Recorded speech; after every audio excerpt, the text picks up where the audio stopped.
नमस्कार. मी मोरेश्वर. हाय महाराष्ट्रमध्ये आपलं स्वागत आहे. मोठी बातमी आहे. बिहारच्या निवडणुकीच्या तारखा जाहीर झाल्या आहेत. बिहारची निवडणूक, बिहार विधानसभेची निवडणूक तारखा जाहीर झाल्या आहेत. निवडणूक आयोगाने आज पत्रपरिषद घेऊन या तारखा जाहीर केल्या आहेत. 2 टप्प्यात बिहारमध्ये मतदान होत आहे. पहिला टप्पा 6 नोव्हेंबर व दुसरा टप्पा 11 नोव्हेंबर. म्हणजे 6 नोव्हेंबर आणि 11 नोव्हेंबर रोजी बिहारमध्ये 2 टप्प्यात मतदान पार पाडलं जाईल. आणि 14ला मतमोजणी आहे. 14ला निकाल येईल. सध्याच्या म्हणजे बिहार विधानसभा निवडणुकी या तारखा आज जाहीर झाल्या आहेत. बिहार विधानसभेची मुदत सध्याच्या 22 नोव्हेंबरला संपते आहे. 22 नोव्हेंबर. त्यामुळे 22 नोव्हेंबरच्या आत नवीन सरकार, निवडणुका घेऊन नवीन सरकार आणावं लागेल. त्या दृष्टीने निवडणूक आयोगाने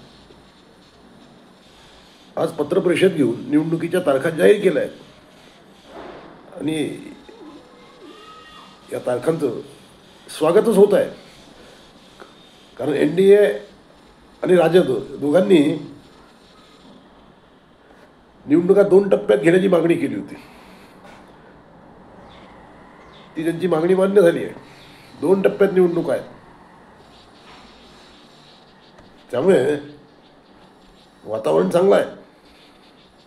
बिहार हे राजकीयदृष्ट्या अतिशय सेन्सिटिव्ह राज्य आहे. बिहारमध्ये जेवढं राजकारण आहे तेवढं राजकारण देशात कुठं नसेल. म्हणजे नितीश कुमार, सध्याचे मुख्यमंत्री नितीश कुमार यांच्या कोलांटुड्या आपण बिहारमध्ये पाहिल्या आहेत.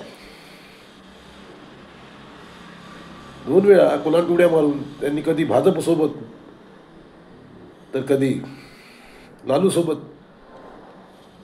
सरकार बनवून मुख्यमंत्रीपद आपल्याकडेच ठेवलं आहे. सध्या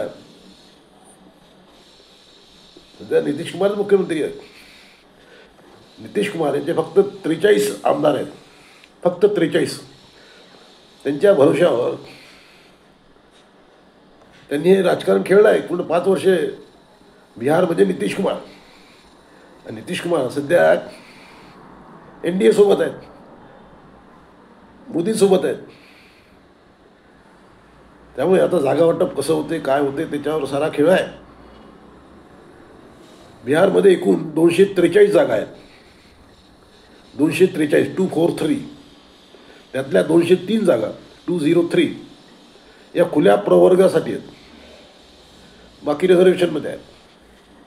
203 जागा खुल्या आहेत.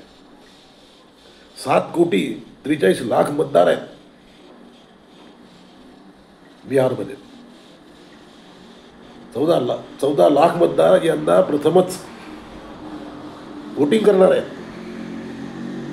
त्यामुळे बिहारच्या मतदारांचा निकाल, कौल कोणाला जातो याकडे म्हणजे बिहारचं तर लक्ष आहेच, राहीलच. पण जो देशाचं लक्ष आहे, बिहारची निवडणूक देशाचं राजकारण कसं खुलवते त्याच्यावर सारा खेळ आहे. बिहारमध्ये जर विरोधी पक्ष आला